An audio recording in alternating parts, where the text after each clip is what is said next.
ఆదిలాబాద్ జిల్లాలో తీవ్ర ఉద్రిక్తత నెలకొంది. సోయా పంట కొనుగోలు చేయాలని డిమాండ్ చేస్తూ ఎమ్మెల్యే క్యాంపు ఆఫీసు ముట్టడికి యత్నించారు రైతులు, బీఆర్ఎస్ శ్రేణులు. ఈ క్రమంలోనే ముట్టడికి యత్నించిన రైతులను పోలీసులు అడ్డుకోవడంతో ఇరు వర్గాల మధ్య తీవ్ర వాగ్వాదం జరిగింది. ఈ నేపథ్యంలోనే రైతులు బీఆర్ఎస్ శ్రేణులపై పోలీసులు లాఠీ చార్జ్ చేసి పలువురిని అరెస్ట్ చేశారు. నెల రోజులుగా సోయా పంట కొనుగోలు చేయడం లేదని రైతులు ఆవేదన వ్యక్తం చేశారు. వెంటనే సోయా పంట కొనుగోలు చేయాలని డిమాండ్ చేశారు.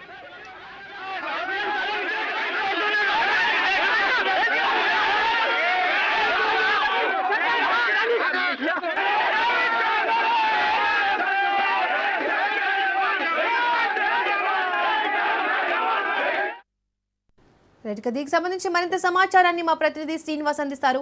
శ్రీనివాస్, ఆదిలాబాద్ జిల్లాలో తీవ్ర ఉద్రిక్తత నెలకొంది. సోయా పంట కొనుగోలు చేయాలని డిమాండ్ చేస్తూ ఎమ్మెల్యే క్యాంప్ ఆఫీసును ముట్టడించారు రైతులు. అక్కడ ఉద్రిక్తత పరిస్థితి ఏ విధంగా ఉంది? డీటెయిల్స్ ఏంటి? ప్రస్తుతం అయితే నాయకులందరినీ అరెస్ట్ చేసి వన్ టౌన్ కు తరలించడం జరిగింది. అయితే గత 45 రోజులు 50 రోజుల నుంచి పంట పండించి మార్కెట్ షెడ్ ఉండి ఇప్పటి వరకు ఎవరు కొనుగోలు లేదని చెప్పేసి రైతు బీఆర్ఎస్ పార్టీ రైతు ధర్నా బాట పట్టింది. నిన్ననేమో జాతీయ రహదారి జైనాథ్ మండలం కాపురికాడ జాతీయ రహదారిని దిగ్బంధం చేశారు. అందులో భాగంగానే ఈ రోజు ఎమ్మెల్యే క్యాంపు ఆఫీసులు కార్యాలయాన్ని ముట్టడి చేయాలని నిర్ణయించడంతో అక్కడికి వచ్చి దాదాపు ఒక 200 మంది రైతులు వచ్చారు. అక్కడ బీఆర్ఎస్ పార్టీ అధ్యక్షుడు ఆదిలాబాద్ జిల్లా అధ్యక్షుడు జోగురామన్ ఉన్నాడు.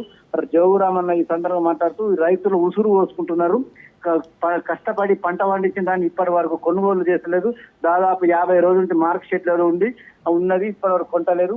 నాణ్యత తగ్గిందని చెప్పేసి అంటున్నారు. అయితే కొనే టైంలో కొనక ఈ విధంగా డీలే చేసే నాణ్యత తగ్గింది. అయినా కానీ ఎలాంటి షరతులు లేకుండా కొనాలి.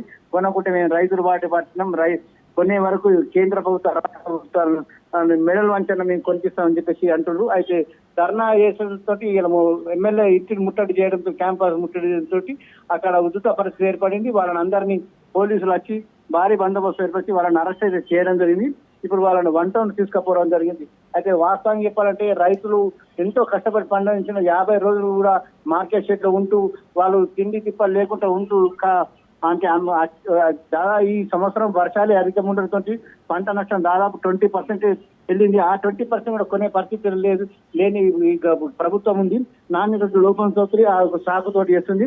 అయితే బీఆర్ఎస్ పార్టీ మాత్రం ఖచ్చితంగా ఇంకా ధర్నా చేస్తుంది. రేపు ఎల్లుండి 6వ తారీఖు బంద్ కూడా పిలుపునిచ్చింది. అయితే ఇప్పుడైతే ప్రస్తుతానికైతే అతను అరెస్ట్ చేసి జోగురామన్ జైలు నుంచి వన్ టౌన్ నుంచి దీపిక